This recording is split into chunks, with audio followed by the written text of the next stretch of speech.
Hello and welcome to Journeys and Journals. I'm Bernie Martin Beck and I get to talk to the most interesting people around these parts. This is a first. This is the first time that we've actually gone fishing, and I'd like you to meet my guest. Dale, welcome. Welcome to Journeys and Journals. Thank you, it's my pleasure. Now you've come a long ways. Well, 50 miles. 50 miles from? Myrtle Creek. Now there's something pretty special about living in Myrtle Creek. You've got a river. Is that the claim to fame there that keeps you? Oh, I don't know if the river is our claim to fame, but it's nice. The South Umpqua River flows right along the edge of town, and Myrtle Creek flows right through town into the river there. Okay, and Myrtle Creek comes from where? It drains west out of the Cascades, the foothills of the Cascades. And Umpqua, you said your branch of the Umpqua joins where? Well, the South Umpqua starts up under Crater Lake and drains west out of the Cascades. So the road goes down this side of Crater Lake, and the Umpqua comes down? Yeah, there's the Rogue Umpqua divide between the two watersheds, all these passes we go Where over. does North Umpqua fit into this? Well, the North Umpqua just starts north of the South Umpqua, more around Diamond Lake, and it drains, and they come together just northwest of Roseburg. So The North and the South Umpqua come together. is that where the colliding rivers are? No, the colliding rivers is where the Little River, which historically was called the East Fork of the Umpqua, meets at Glide. And if you folks have never seen the colliding river, I'll tell you, that is incredible. The water is coming pell-mell this way, and they get together and they go that way. Yeah, it's the only place where two rivers meet head-on. And that's essentially what they do there, is they meet head-on, and it's kind of interesting. And you can hear it, you can see it, and there's a museum there? Well, there's a wayside with a tourist information thing. Well, just for those of us who are real history buffs, there's also right across the street a museum in the old CCC camp, and they have a little bit about the colliding rivers. A little about the colliding rivers in there, huh? Now, okay. But your connection with the colliding rivers and the Umpqua, and it all starts with, well, now this one's a little bit rusty, I think. But maybe that was right out of the, I don't know what era. That's right out of the 50s. Is that a 50s? Yeah, right out of the 50s. I think yeah. you One bought of the first fiberglass rods and a level wind reel. Now, this was a kid's thing, isn't it? Well, it depends. This one looks more like it would have been. It's a lower end one, yeah. Yeah, lower end. I think Mom probably got it for $6 for her son, as I recall. And he was tickled pink with it, and it worked just fine for him. Now, about how much does it cost to get a good fishing pole nowadays? Oh boy, you can still get them for $6, or you can get them for $600. Uh-huh. Tell me a little bit about your history with fishing. Oh, I just grew up in Roseburg, and I had Boy Scout buddies and friends, and we fished all the time, and it was just something I just loved to do. I really enjoyed fishing, and I just never quit. Because you're not a real young fella now. You've got time to fish? Well, now that I'm retired, I have a lot of time to fish. Yeah, I've been fishing every day for the last week or so now. You got a whopper story to tell us? Oh, I can tell you how I get skunked a lot. Oh, no. Steelhead fishing. No, I caught a couple of steelhead a few days ago in the South Umpqua, and it's just what I do. But you do something else besides just fishing. And this is why I especially asked Dale to come along today, because what's the story of the book?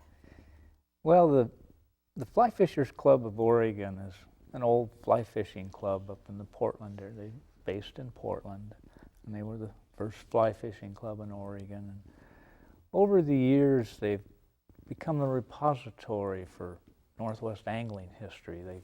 People leave things with them, and some of Amos Bradner's old stuff, and Letcher Lambuth, and some of the legendary anglers of Northwest angling history.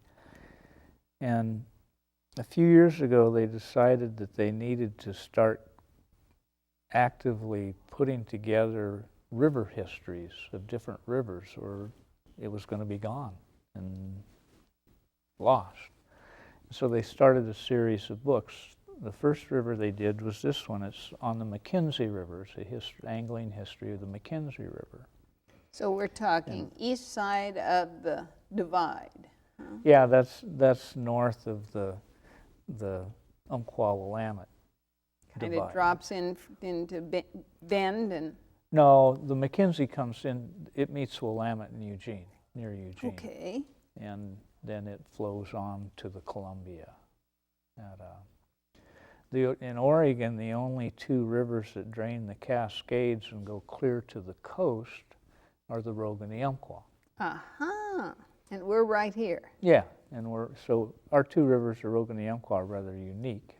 Of course, the Columbia drains the whole Great Basin, and it's the border between Oregon and Washington at that point. But in Oregon, the only two rivers that flow to the ocean from the Cascades are the Rogue and the Umpqua.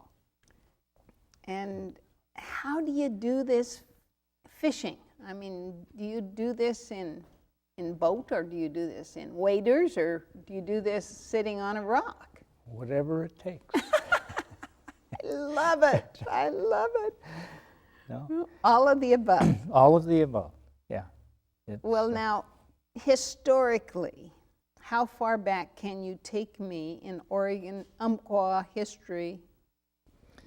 They're a lot further back than I thought I would be able to when I first started working on collecting the information for the Umpqua book. You're what's called an archivist, a researcher? No, I'm a microbiologist, but I volunteered to help the Fly Fishers Club of Oregon collect data or collect information from the Umpqua for their book. And in the process, I just became really fascinated with the local history but one of the things that I found was dated fly fishing in Oregon a lot earlier than we ever suspected. Okay. There was an article published in a national magazine called The Spirit of the Times, and it was published in December of 1857. And if you think about what it was like here in 1857, they had just basically finished up the Rogue Indian Wars.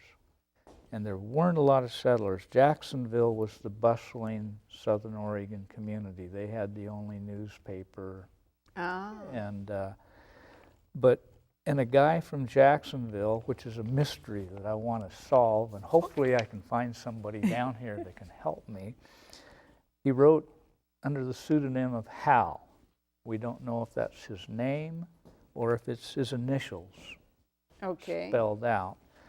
But he submitted an article to the Spirit of the Times, and the Spirit of the Times was a national magazine that was pretty much like its title sounds. It took articles from people all over the country and printed them, and in those articles, those people described what was going on in their neck of the woods, so to speak. Yeah. And Hal lived in Jacksonville, and at the time there was the regular Army captain that was in charge of the Rogue Indian Wars. Most of the fighters were volunteers, local volunteers, but there was an regular Army detachment, and there was a captain, and he was kind of in charge. Well, apparently when he went back to Washington, he reported they didn't really have a war here.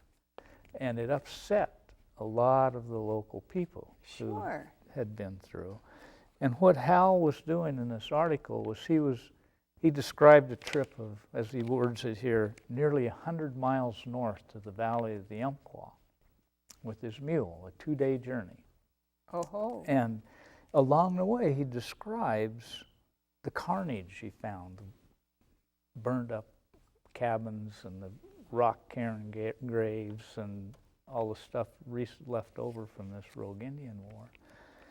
And then when he emerges from the mouth of the Umpqua Canyon, which we now call Canyon Mountain, Canyon Pass, at Canyonville, and he proceeded to the doorstep of his good friend, Captain.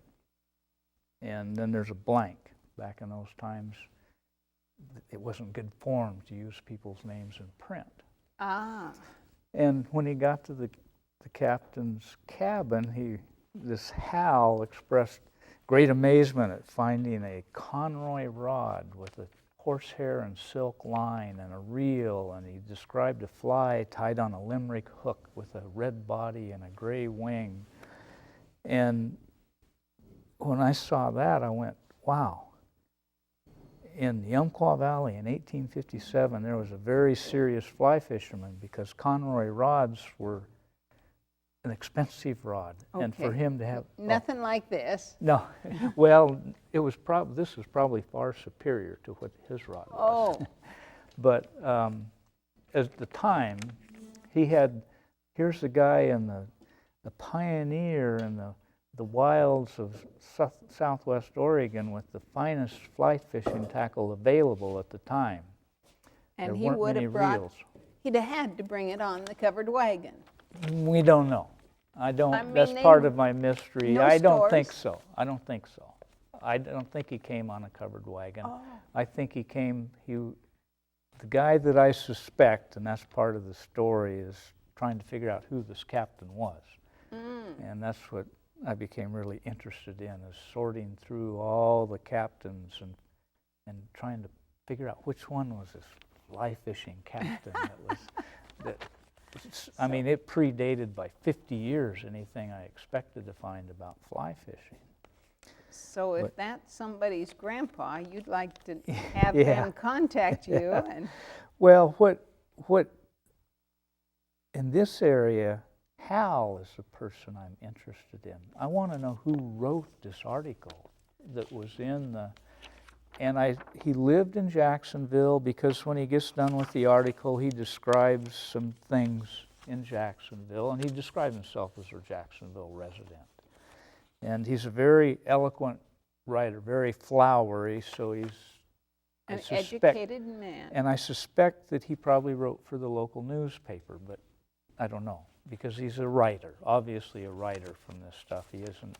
Well, give me a paragraph or two here. Okay, where should I start here?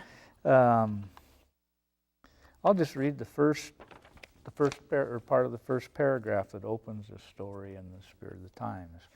It says, "Dear Spirit, your correspondent has just returned from a trip to that region of country known as the Umpqua. Who can paint with pen the landscapes of Oregon, her flowery meads running close to the base of her snow-capped mountains like beauty sleeping in the lap of terror? Gigantic redwoods to you at home of fabulous size, noble pines, clear streams as cold as they can, come rushing from the regions of perpetual snow, and a climate which you poor victims of sleet and fog on dog days and zero cannot possibly understand or realize." Ooh, he's such very, prose. yeah, and he just he goes on like this, and he describes what he's seen on his journey from Jacksonville to. Well, grab a paragraph and okay, share well, it. what I think. No, I never thought about having. He talks about, well, how come I've lost the whole. Well, while you're looking for that, let me Yeah. just brag a little bit about. Yeah, you go ahead. I know it doesn't look like much, but a lot of kids down in the South did the bamboo poles. Mm-hmm. Were those part of your growing up years? No, yeah, this is the part of the old bamboo. We didn't have bamboo that I was able to get a hold of in Roseburg, so I used a willow stick. Oh, a willow stick, and did you have a bent nail, or did you actually? Oh, we had we had fish hooks. We could scrounge around in Dad's tackle box and get fish hooks. Dad and was stuff. a fisherman. Dad fished What's a your little. dad's name? Bob Greenley. Okay, Yeah. and some folks might remember Bob from... Well, they'd have to be, he used to deliver groceries down here for Hudson House out of Roseburg. He delivered on old Highway 99. He delivered groceries to Grants Pass and Medford and Shady Cove and Trail and down to Tiller. And so he drove get this around. He drove this route in the 50s 3 times a week. He'd drive from Roseburg. Store to store. And before the freeway, there was all the little old the steakhouses and roadhouses along Old Highway. Mom and Pop groceries. Yeah. And he stopped and delivered their supplies. That was what he did. Great. And he was a fisherman?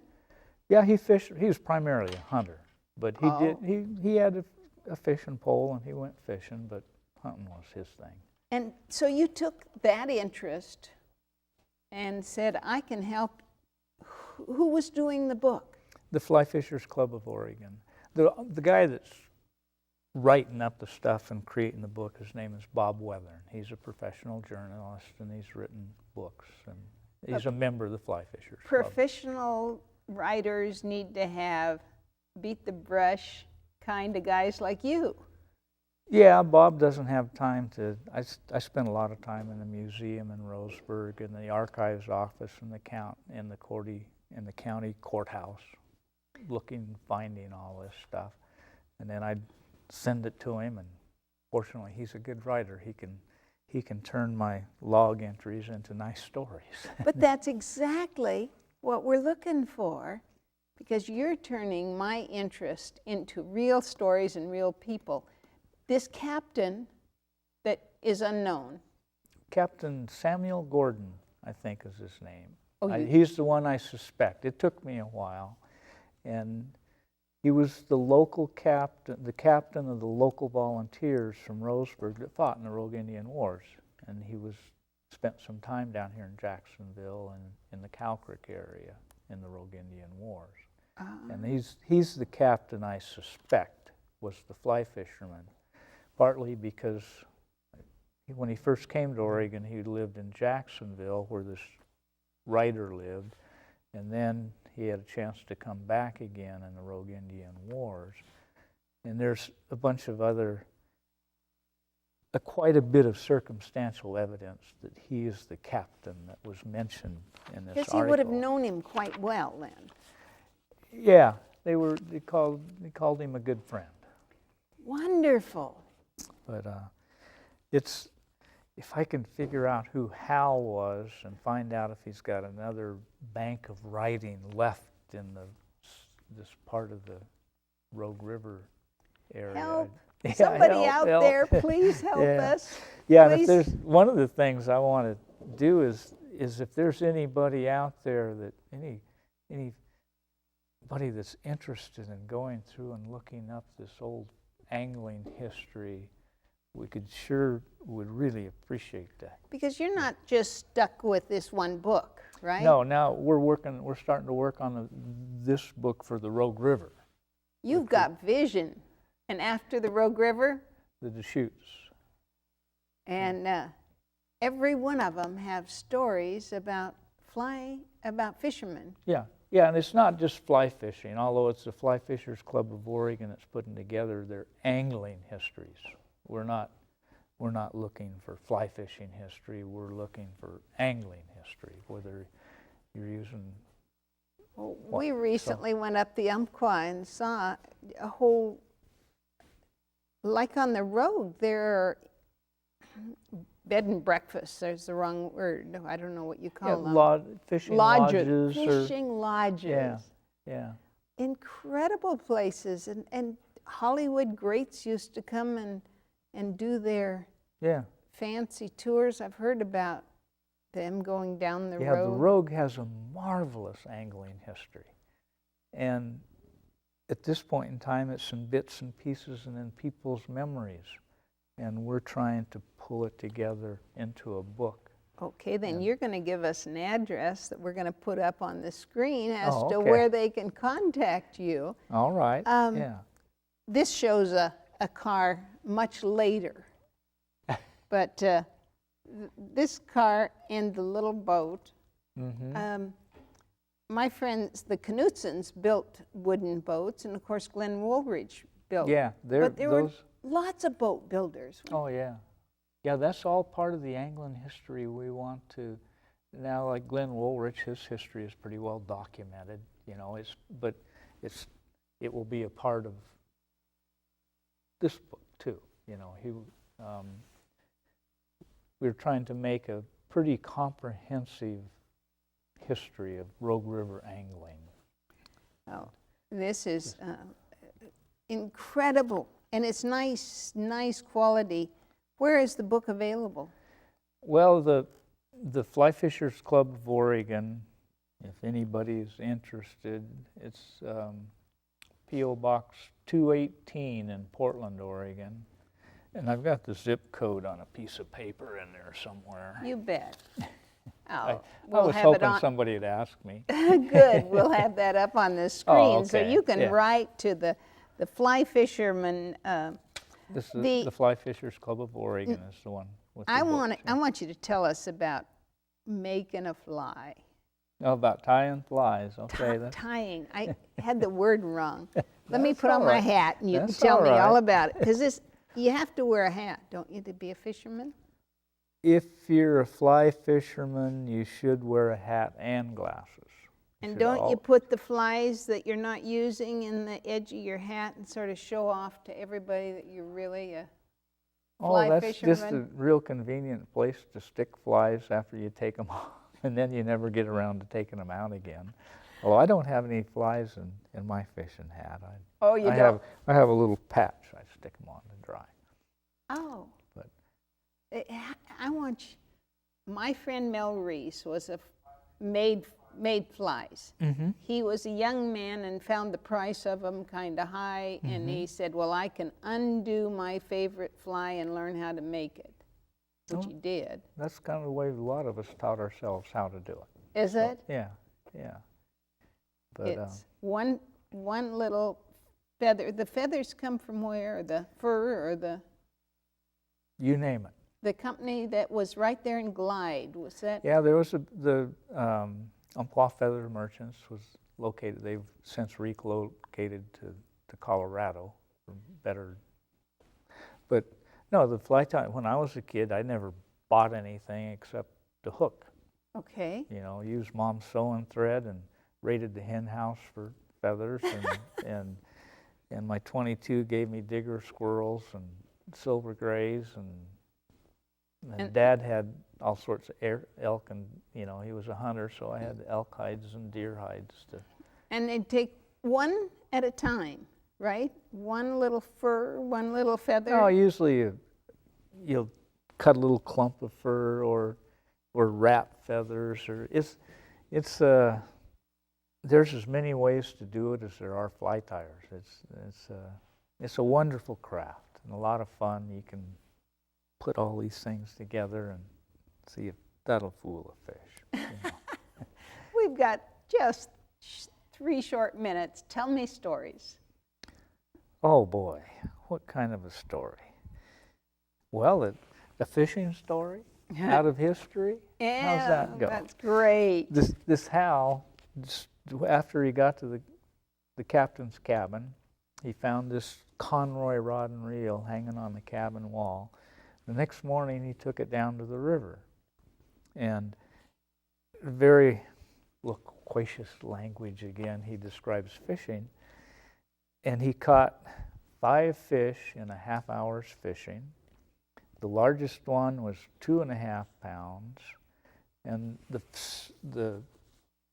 5 together weighed 7.5 pounds. This is out of the Spirit of the Times article.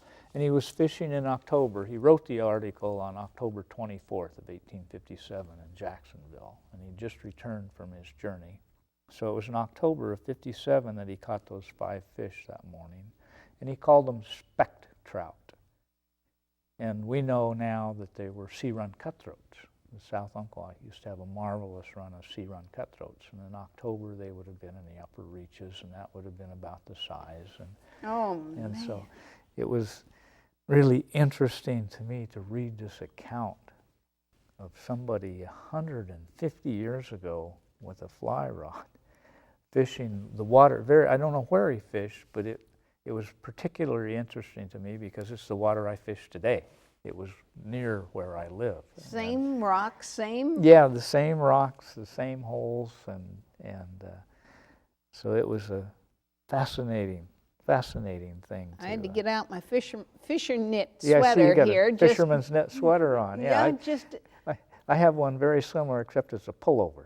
Uh-huh. And And, it's kind of ratty you now. know, I was stick and a bent nail. That's about, never did catch anything that way. But it's a fun thing, time to go out in nature and kind of be alone. Yeah, I don't know what it is about fishing, but there's certain people, when you get hooked, you're hooked. It's not, I still remember the first steelhead that I hooked when I started fly fishing, and I think I got hooked worse than the fish did. Uh-huh. So Now, do you smoke them? the ones I keep hatchery fish and smoke. Natural fish? Well, hatchery fish or not natural fish. Right. Yeah. The others The other, anyway, I can see no reason for anybody in Oregon to kill a wild steelhead. Even though the law allows it, I must say, get on my political stump, I disagree with the Game Commission in allowing us to kill native steelhead. I don't think that there's So not it's enough of them catch and left. release. On wild fish, I practice catch and release, yes. Well, you have so much expertise here, and I thank you for bringing it to Better Life Television. Oh, it's my pleasure. And happy fishing, because I know that a lot of people have saved a lot of money with psychologists and other things by just going fishing, right? Fishing's good therapy, yes. Fishing's good therapy. I even saw signs when I was a kid, closed, gone fishing. I've got one hanging on my door right now. There you go. Okay. Thanks again for thank being my you. guest. That Bill. was my pleasure.